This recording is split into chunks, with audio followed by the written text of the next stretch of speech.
another Journeys to Inspire edition and podcast. I'm Nadia Viren Patel, and I welcome not just my beautiful colleague Zakia, but all these good-looking men. Zax, aren't we lucky today? We are indeed. So we're here for our special edition podcast for Father's Day and celebrate girl dads today. So we have a couple of questions and we'll go around the room very quickly. So maybe just start by telling us who you are personally and professionally. Robin, we'll start with you. How did I know that was going to happen?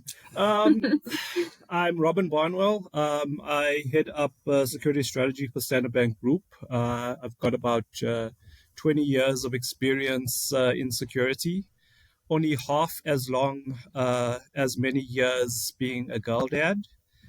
So I'm dad to a 10-year-old who is very, very quickly transitioning from my little girl to a young lady. You can, I don't know whether the, keeping Standard Bank safe is more stressful than, raising a little one. But it's very challenging being able to tackle both. I love that. I'm sure all the other dads share your sentiment as well. Maybe Kevin, you would like to go next. Yeah, sure. So professionally, I'm Chief Information Security Officer for NatWest Box and Metal. Personally, I do a lot of fitness coaching and coaching fighters and stuff, as well as obviously being a girl dad, which is the point of this discussion. But I'm pretty big on kind of health and well-being stuff generally as well. Similarly, I've got a daughter who's just over 7.5. And yes, sometimes very much a needs cuddles all day, daddy's girl, and sometimes very much I'm doing my own thing and leave me alone. So borderline teenager. So yeah, I think we can all feel that kind of pain. Very sweet. Thank you for sharing with us. Olu, would you like to go next? Hi everyone. I handle information security for an investment bank in Nigeria, FSDH Merchant Bank. And unlike my fellow panelists, I'm still expecting mine. So hopefully within the next few months she will arrive. But I'm excited to be here. Oh, that's awesome. And that leaves you. It leaves me. I'm Fasih Osman. After a long stint in corporate, I'm now turned my back on them for the rest of my life, and I'm now in consulting. No, I'm kidding. But I mean, Fasih Osman, cybersecurity consultant for a niche player in the market, specializing in vulnerability and threat management, amongst other things. Seems to me I've got the most experience here being a girl dad. I've got 3 girls. Oldest going to be 14 soon. Then the second one up is going to be 12, and the third one is going to be 8, I think. Yeah. So I've had my fair share of starting to slowly go grey. But yeah, I'm happy to be here and share my fair bit of experience being a girl dad. So you're going to be the guy that's giving the other guys advice when they phone you to say, "We've got teenagers now. What do we do?" Help! I'll give the same answer that I get told. There is no rule book. There are no guidelines. No. So, but yeah, we'll see what we can get across to each other. That's awesome.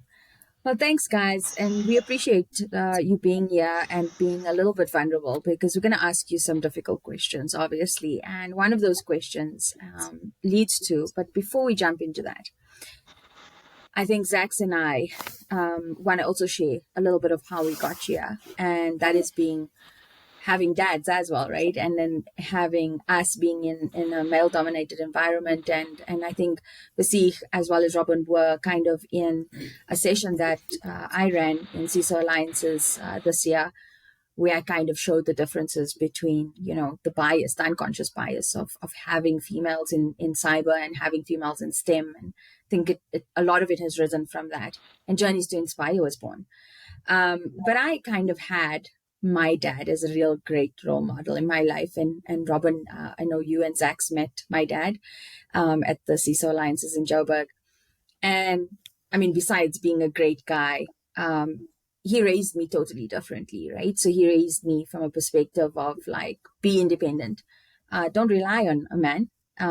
You know, you fix a car, you know how to change a light bulb, you know how to do pretty much everything.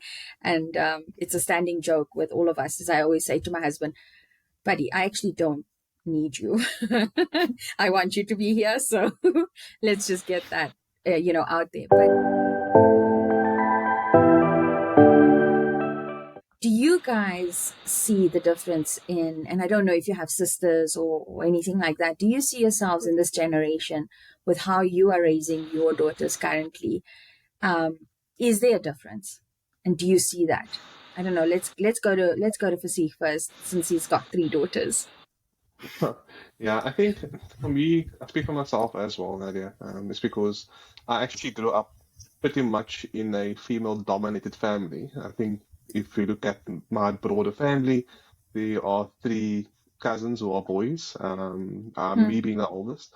So I think, and I was the oldest in terms of, the boy for a good couple of years before the others came along. So we've always had strong females in my family, and Awesome. I've seen how my sisters were raised and how my wife was raised. I mean, big families, female dominated. My dad was always busy, so it was always just like most of the time it was my mom and my aunts. So I think for me, if I look at how we were raised, I mean, start maybe 20 years ago compared to how I raised my daughter now, it's very different, and mostly because of this big digital world that they have access to. And also females, I feel naturally now in the 20, well, we currently are, but want to be more independent in terms of their safety, their well-being, their decision-making. So that's obviously a culture we'd like to inculcate and mature, at the same time being very protective over certain areas of it, because you also don't want your children to mature too quickly. So it's like a catch-22 situation. So for me, and my wife, and I'm going to be quite honest, it's been a struggle, because you have this world where you only have control with your kids until they leave the door and they go to school, and then you cannot control the influences they have from other children and other people. So I think for me, it's quite simple, building, those fundamentals at home. I think the culture you install in your kids are quite important. At the same time, you also want to teach them the values that they need to have in a world that's actually quite scary, and we can all agree on that. Yeah. I have a question for you on the back of that. So do you think culture and religion plays a part in shaping that 20 years ago versus now, and how different is it?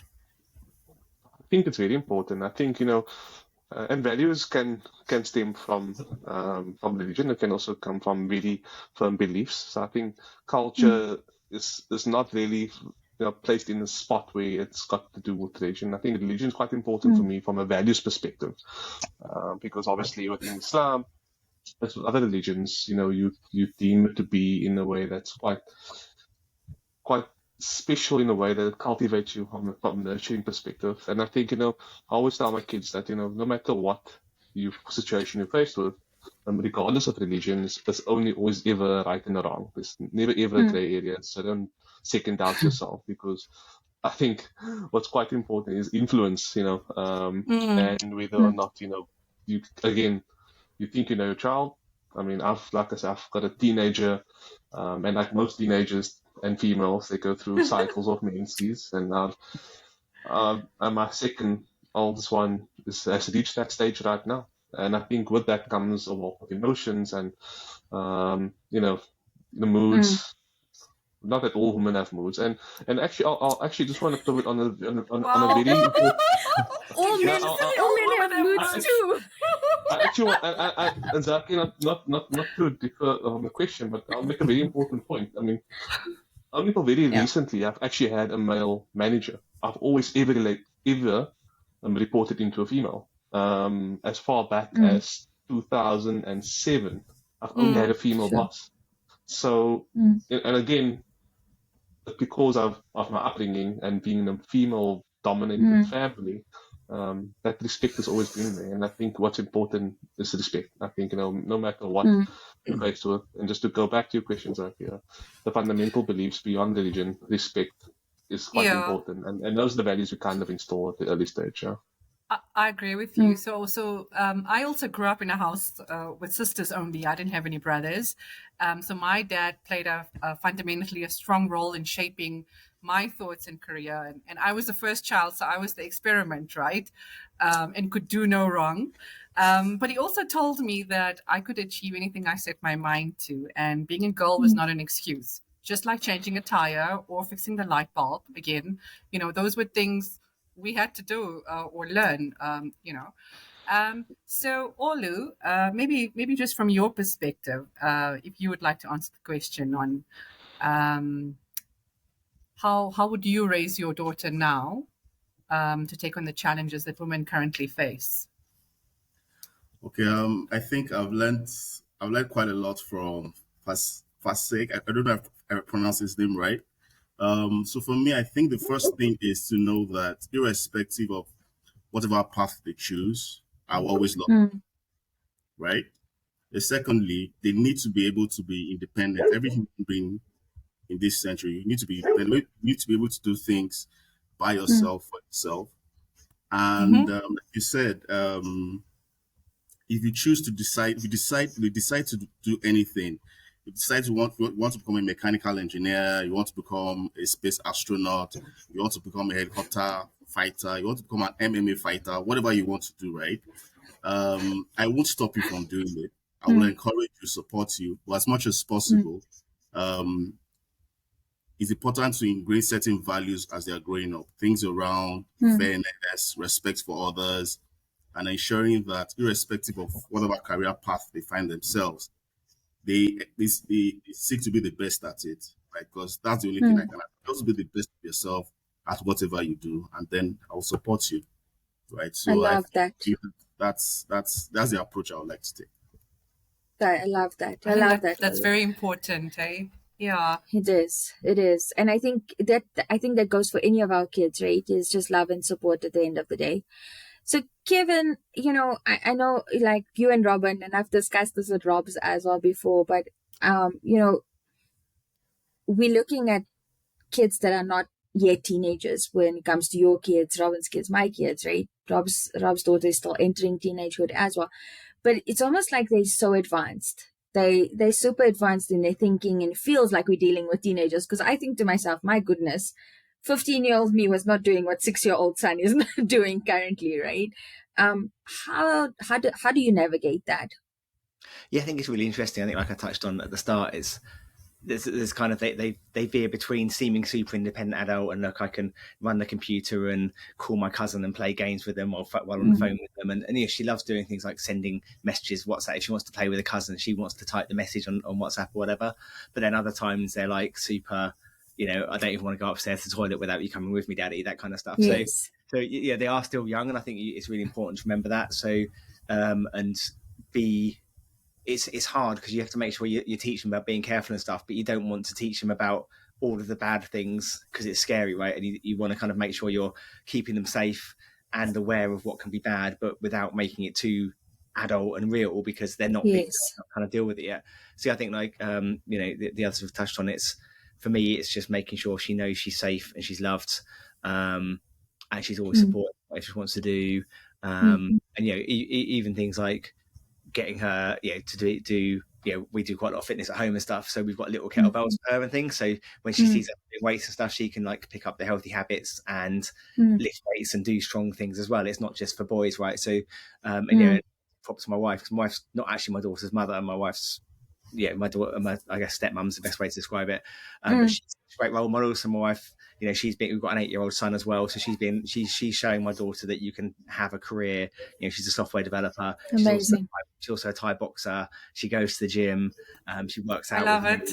And so my daughter gets to see not just dad doing stuff. She gets to see my wife, Georgia, little name drop for her there. She gets to have that role model of not just dad, whatever you want, but actually having a mum who I can't be more proud of, because she shows my daughter that you can go and smash kettlebells, and I think that's so amazing, boxing, and have a career and still be a mum and stuff as well. And we have to remind ourselves how privileged we are having jobs where we can have a bit of flexibility to do all of that, right? But yeah, so I'm so proud of having a wife that could be that good role model, as well as trying my best to be myself. And I think I'm going to do a bit of a filibuster and keep talking like someone else might have done in this call already. Yeah. But I think one thing you have to be really mindful of, because having a son, you already notice it's very easy to be like, yes, son, we're going to make you really strong and masculine and boyish, and it's really, you have to be really careful that you actually give the same stuff to your daughter, right? You can be strong and powerful, and as well as being kind of doing Absolutely. all things in inverted commas, and be whatever you want. If she wants to be work in tech like me, or she wants to be an artist, or she wants to be a mechanic, she can do whatever she wants, Right. within reason. That's another thing I think is really hard with kids, right? It's like I'm 5'7" on a good day, so there's no way I'm playing in the Yeah. NBA. The message "you can be anything you want" is crud, right? Because Right. I'm going to be an NBA basketball player at 5'7". So it's you can be anything you want, but with the real Who knows? of within a bit of reason, Yeah. right? Yeah. But fundamentally, it's giving them that support to be whatever they want, Yeah. while keeping them in a really safe environment, so they know they're protected and looked after. I like that. I love that. And like for me, I've only got sons, right? And I'm on the flip side of that is that I believe that we always grew our sons up to be so strong and so, not have emotions. And I'm trying to do the opposite. So we always grew our daughters up soft and we grew our sons up hard. And I'm trying to flip that narrative as well. I'm saying, well, my sons could be soft too. My sons can have emotions. They can understand what they're going through and they need to support not just themselves, but their partners as well. And I think that's also something I'm trying to field nowadays. But Rob's, So you've... can I just jump in? Sorry, okay. You're saying about that, I think one thing that's really important for parents is that sharing jobs fairly as well, right? So Absolutely. and it's, I know it's an old-fashioned thing, but having women's jobs and men's jobs in the house is not a great thing for kids to see. So I do their share of washing up or cooking or whatever else, and the washing, and try and get my kids to help, but try and get them to help. And I think as parents, you should both show that you both do kind of all the jobs, right? And that way they don't think, cooking's mummy's job and taking the rubbish out is daddy's job, or whatever it is, right? No, it's not. And that's the thing, right? It's not.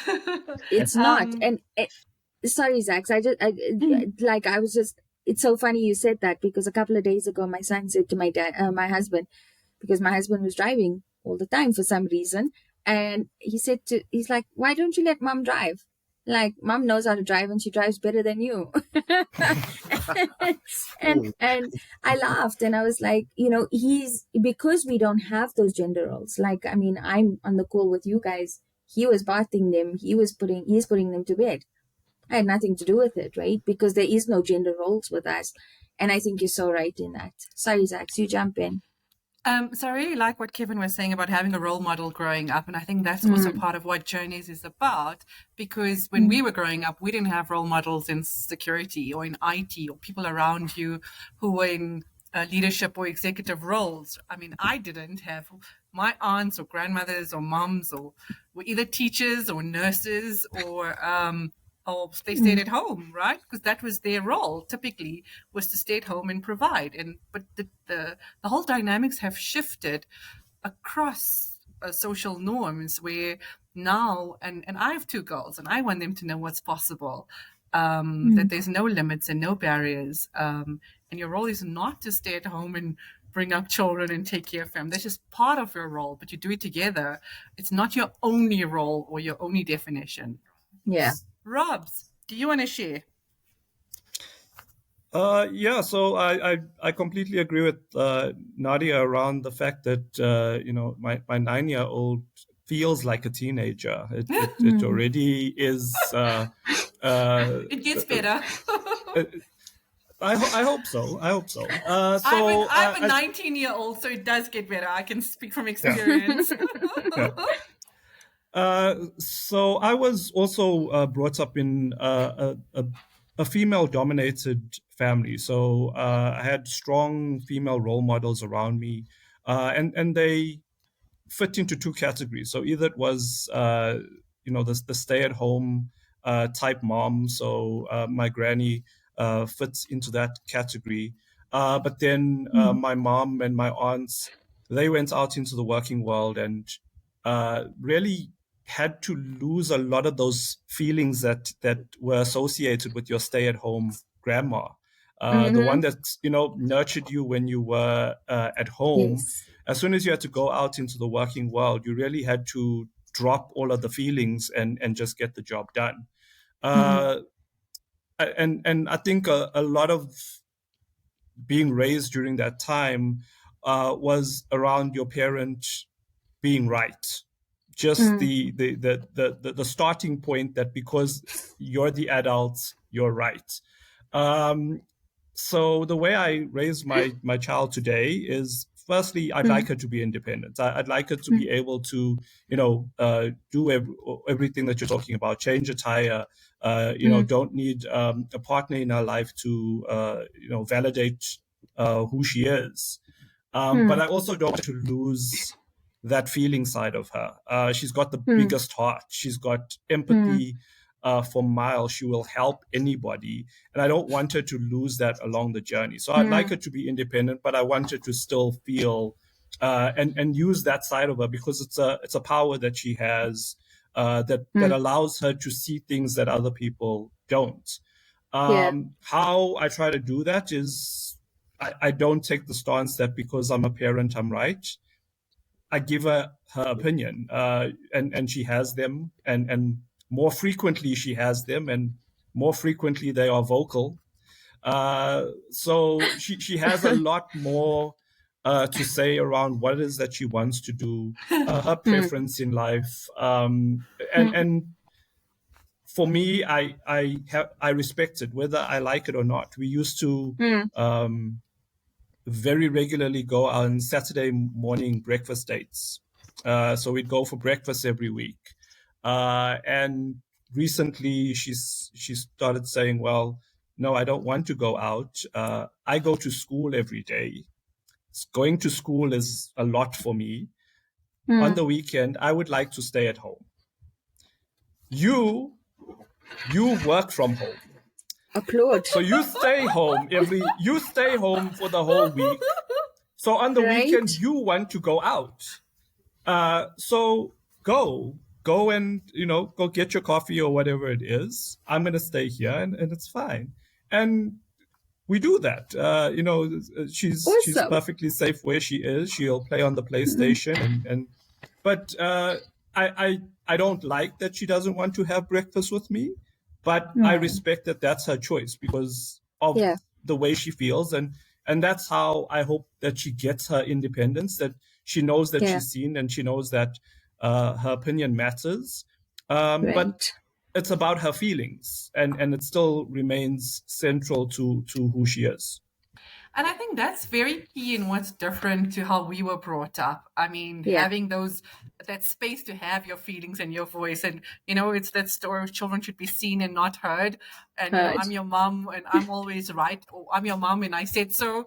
I mean, so I think it's great that kids have choice and opinions and, to be able to speak up using those opinions, right?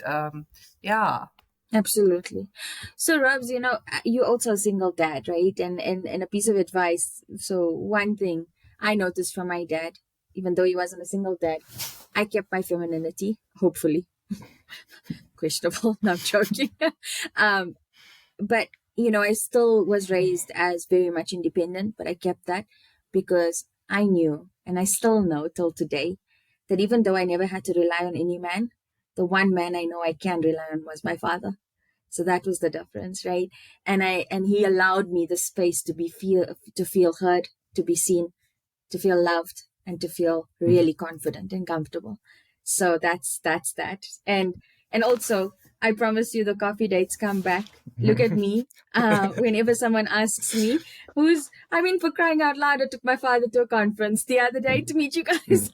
It comes back around.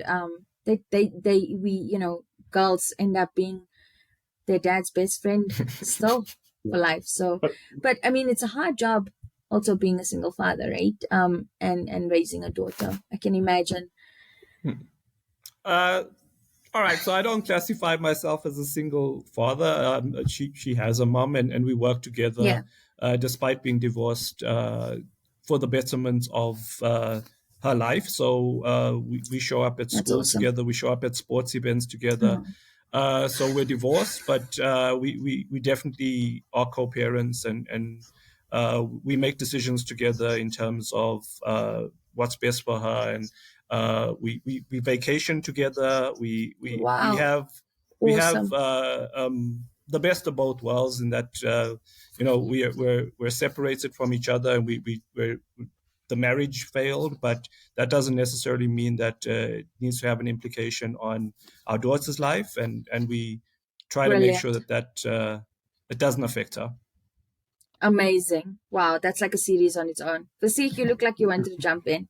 No, I also wanted to say something because you mentioned confidence, Nadia, and I think confidence, especially in young females, is quite important. And I think if I look at my older daughter, she's quite bright. I mean, when she started kind of getting to the middle phases of primary school, the teachers actually called me in and asked me, "Is this normal for Iman?" And I was like, "What?" And she's like, "No, because she's like way above the class average for every single subject. It's like getting 96, 97, 98. And when she finished primary school last year, she finished top student of like overall. So she had like a 97% average or something like That's that. so awesome. But this is the thing. So I told the teacher, at that middle phase of the schooling, I told the teacher, that's normal for her, but I actually want her to learn other things. I wanted to learn, how to speak in public, how to be a bit more confident, because those were the areas where she's lacking. Well, she's excelling in it now, but it comes with teenage years, I would imagine, as well. But I think what's important is to not make children feel like, especially girls, make them feel that they should be excelling in every single subject. I think that's such a valid point you make, Vasif, to be an all-rounder, because we have such academic achievers, right? But to be that all-rounding, to be able to stand up and say, I'm proud of what I've done, and Exactly. This is the point. But this is the point I'm making. It's because also, like I said earlier, I only ever reported into strong female leaders. I mean, when I was at Sanlam, as an example, my primary focus and responsibility were managing the top 100 executives for the group in terms of the architectures and solutions and etc. And I had very, very powerful women who I would engage with on a daily basis. Lizzie Lambrecht, the CEO for Santam. I mean, some really, really powerful women who were top of the ANC's boards, etc. But and I think part of the way I wanted to raise my daughters to be the way they were, because I've seen these powerful women and excelled in their careers, but not only excelling in their career, but also being quite dominant in a male-dominated world. And I think it's important. And, I was young enough, a guy, and that saying, you've got 3 daughters because of the type of person you were in your past. and I don't discredit any of that, but because I know what's out there as a young man growing up, I can only, it would be silly for us not to gear our daughters with the tools they need to stand up for themselves. Yeah. Love that. Yeah. I just want to add in something to what Vasik was saying. So yes, I fully agree. Confidence to be able to excel and go beyond what it is you think your limits are.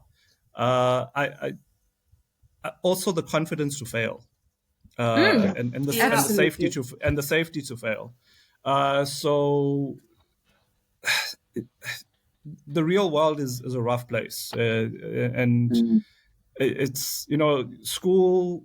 It's a pretty sanitized environment. You go there, you learn, you do exams, you do tests, you do assessments, kind of structured and kind of formulaic at the end of the day.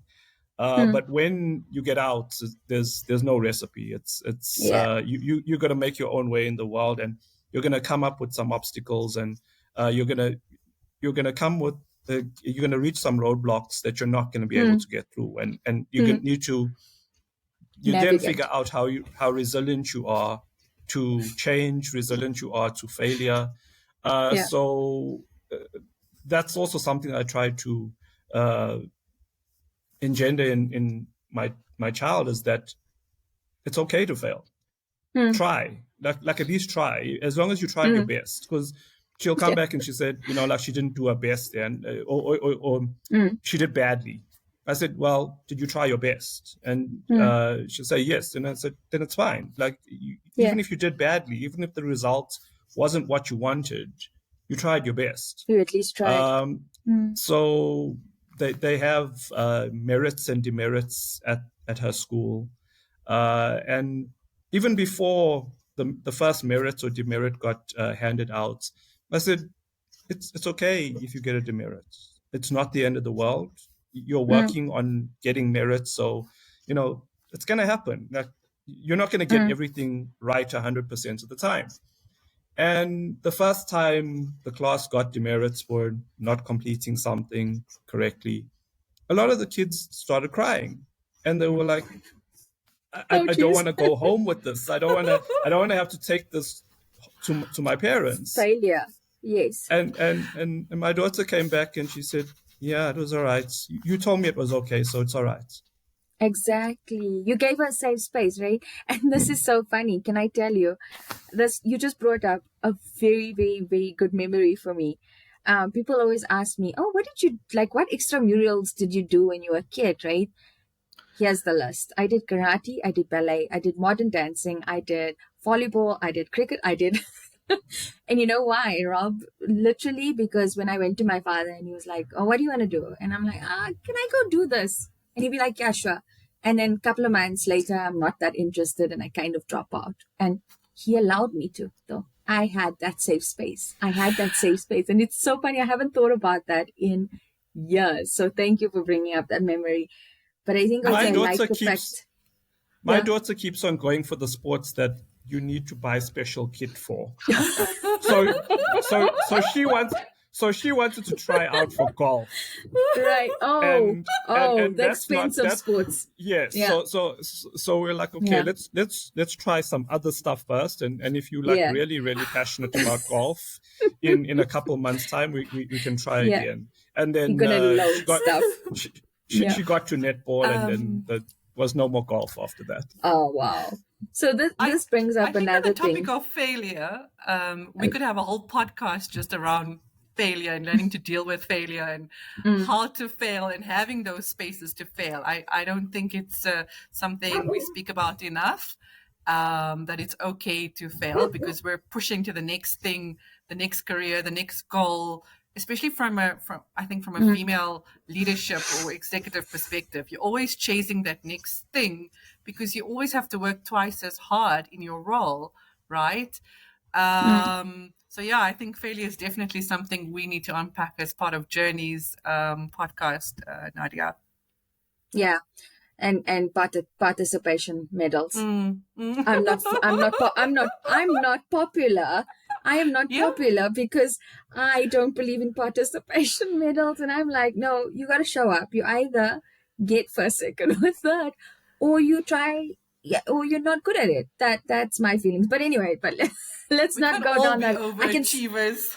I know. I can see Kevin's on the same boat as me because he's going.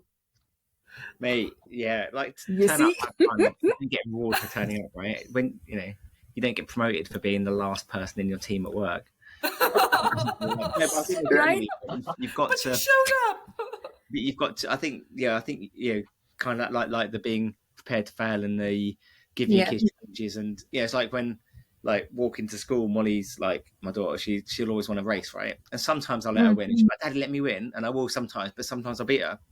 Because you can't win all the time, right? Even though she'll be like, why did you win that? But it's reality is you're not going to win everything, and you don't get Thank you. Everything. And that's you're setting up. You're children setting to fail if you teach them. you. If you turn up and you're shy, excuse my French, you get rewarded. That's not how it works. That's Thank not life. You're setting them up for failure. Absolutely. I totally believe that. I'm like, don't go out into the world. Real life doesn't work that way. You're not going to get rewarded for that. And also, you got to know, and I'm the same. I got a 6-year-old son, and he learned failure through me because I'm like, nobody, you aren't going to beat me until you do. Like, until you can, it's not happening, sort of thing. But anyway, I'm that mom. But right now, do you see the narrative changing in the workplace? And if you do, what is it?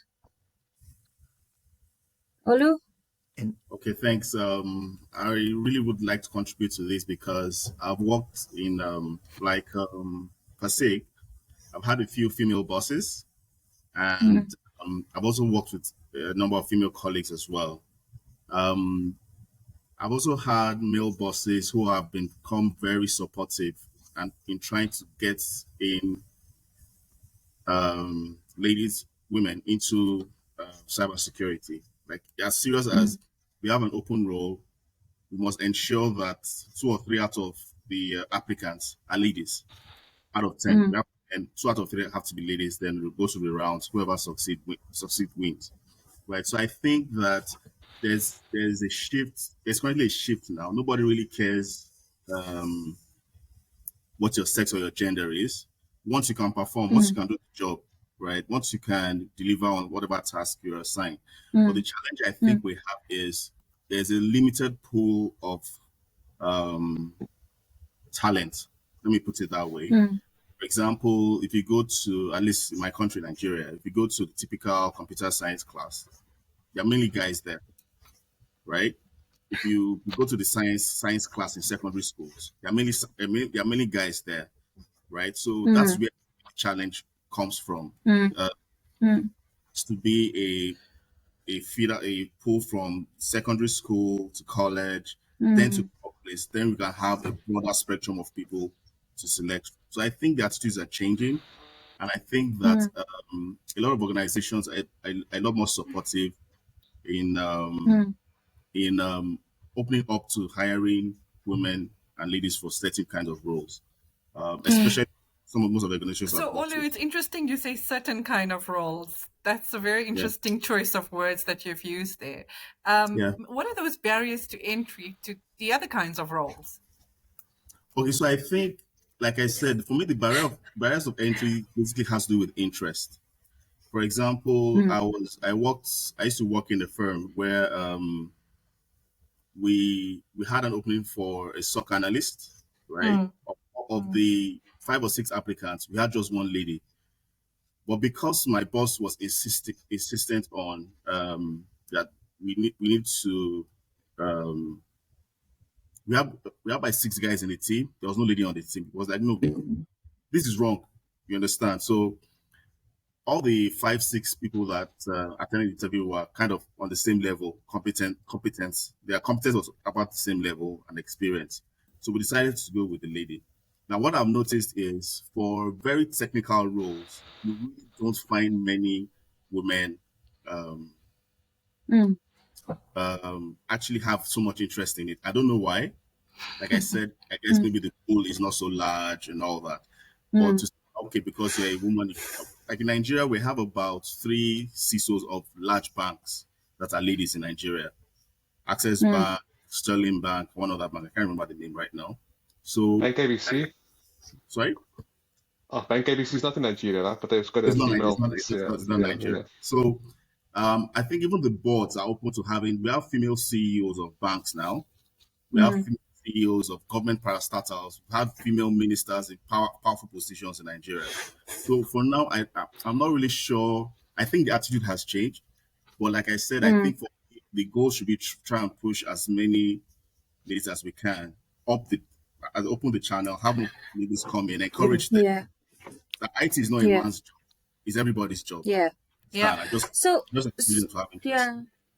So, Olu, I think that's where we kind of journey is kind of inspired from, right? But if you look at it, the narrative has been in our generation, especially, that if you think of a doctor or you think of an engineer or you think of a mechanic, you think of a man. That's the first thing you come at. We Yes, almost we almost gravitate towards that generalization because we were taught that. But I look at and I hear the conversations that the guys are talking about, and you're gonna change that. But I think we might only see that change later. But I do want to touch on something, and it's quite a sensitive one for me, right? Is I had a mentee that I kind of put up for a role the other day, and she was taken into the interview and she was taken and it was fairly well done, but the problem was is that one person in the interview kind of grilled her even though they had a CV and she only had 1 year's experience. The job spec which I had asked for had 4 years, and I said you can't grill her for not having 4 years experience when you knew going in she only had one.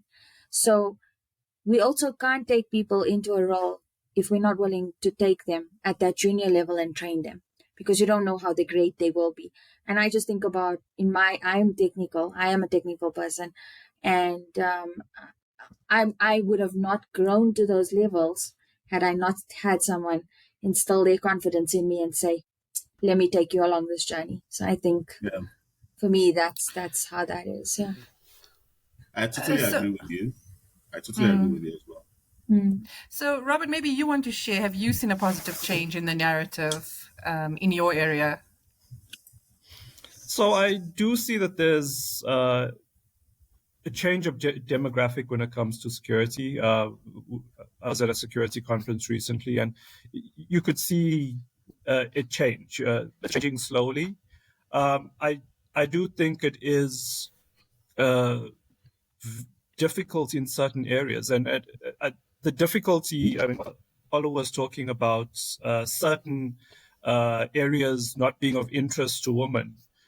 And I think a lot of it has to do, you mentioned having mentors or having role models or heroes, previous women that were heads of technology, CIOs, CISOs.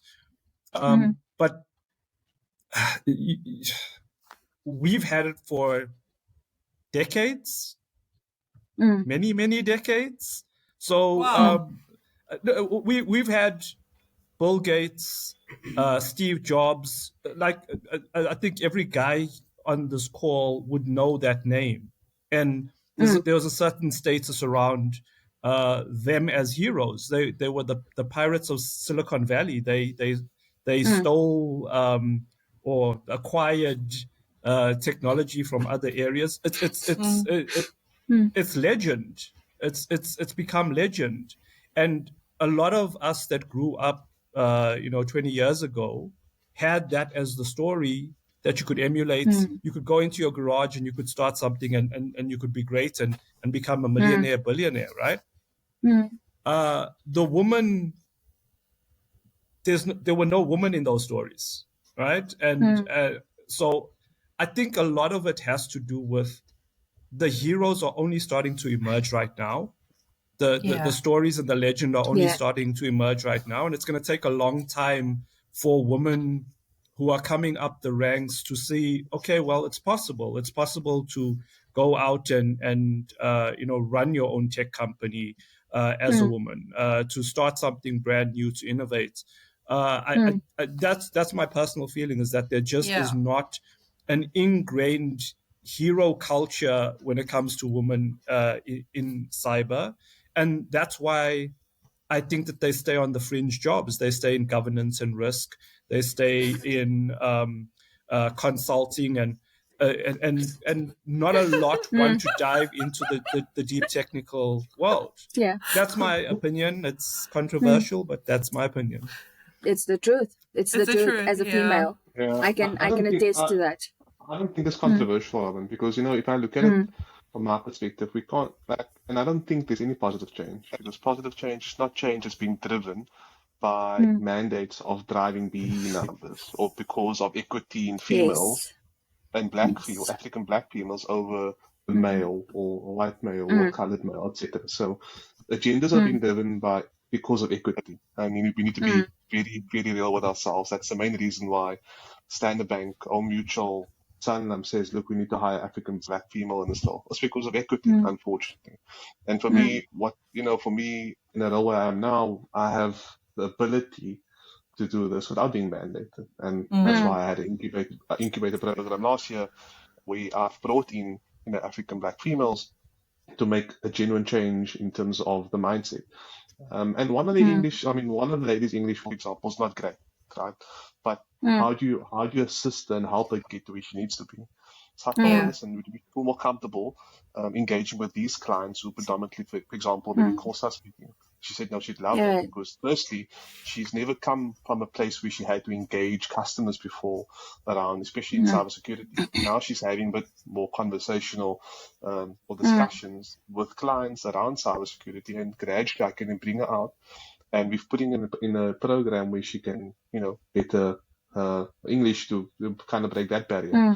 I mean, these ladies told me at the end of last year at our staff function, that they had the best years of their lives. I mean, they moved Wow. out of places where they could afford properties on their own. They could rent properties. They could get their kids to come live with them. Wow. But that's a byproduct of being able to do something to change their lives. But Yes, I they also are think it's- nine-sided. Yeah. I also think it's Yeah. being deliberate for Sig, to be able to do something deliberately You have to, and make that 100%. change deliberately, right? You have to make the conscious decision to Yeah. wanting to make that change. Yeah. You're 100% Yeah. right. So, Yeah.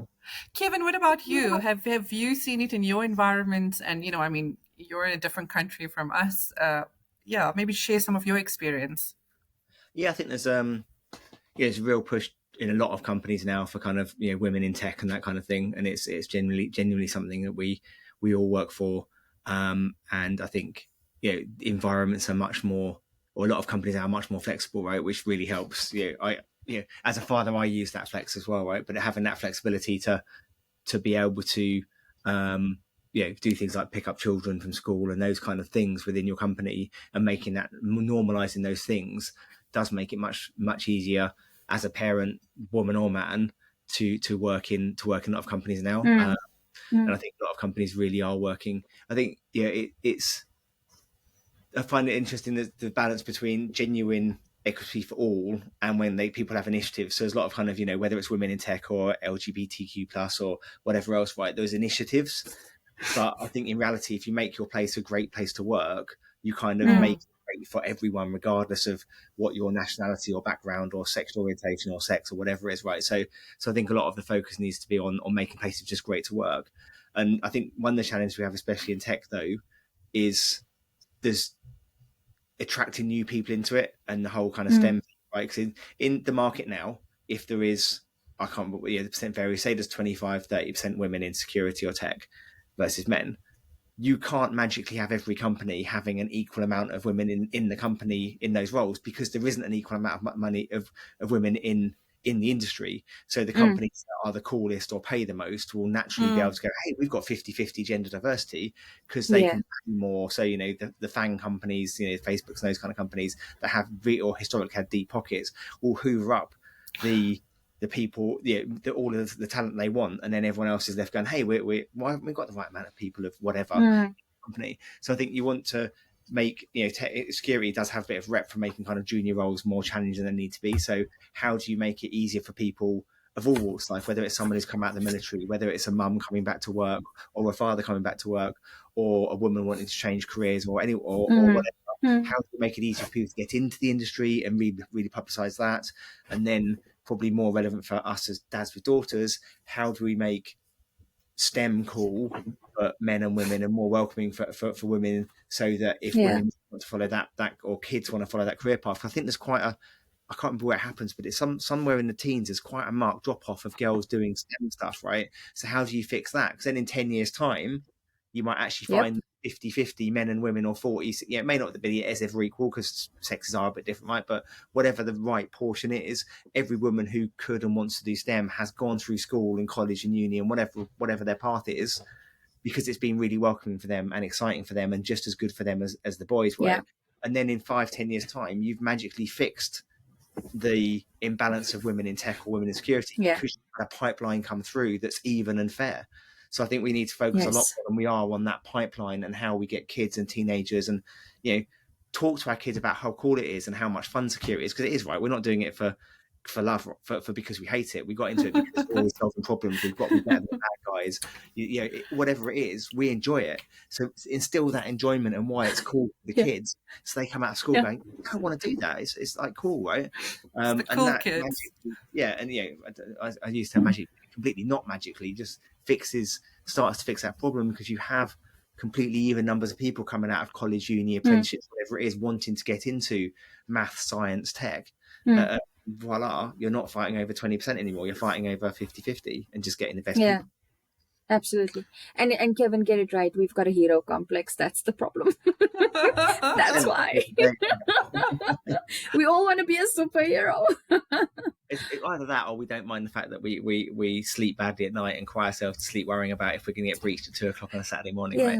Exactly. Like Robin said before, something must have hurt us to get into security. Yeah, we've had this conversation. Okay,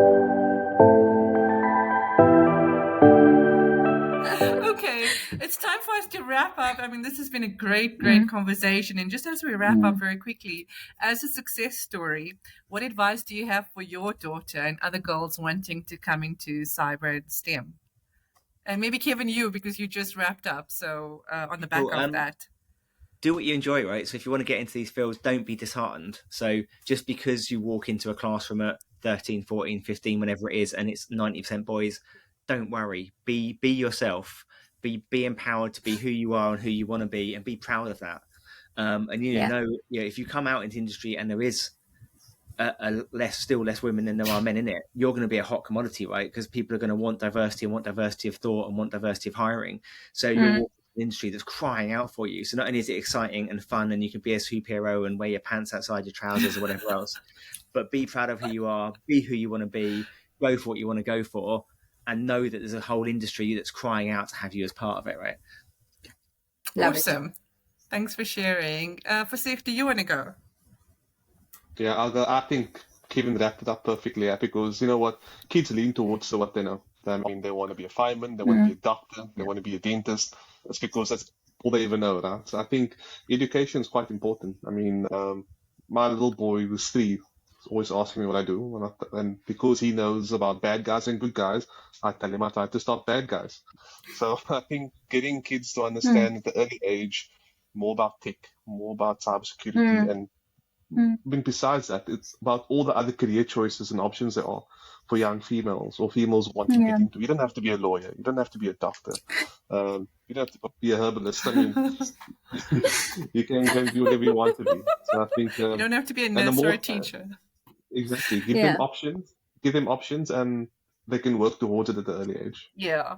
Awesome. Absolutely. Thanks for sharing. Olu, do you want to share with us? I think Kevin actually captured my thoughts quite, which is why I give him an applause. Thank you. So the only thing I just want to add is Nadia mentioned, I'm not sure it was Nadia or Fasek that mentioned something about being confident, right? It's important that... It was Nadia.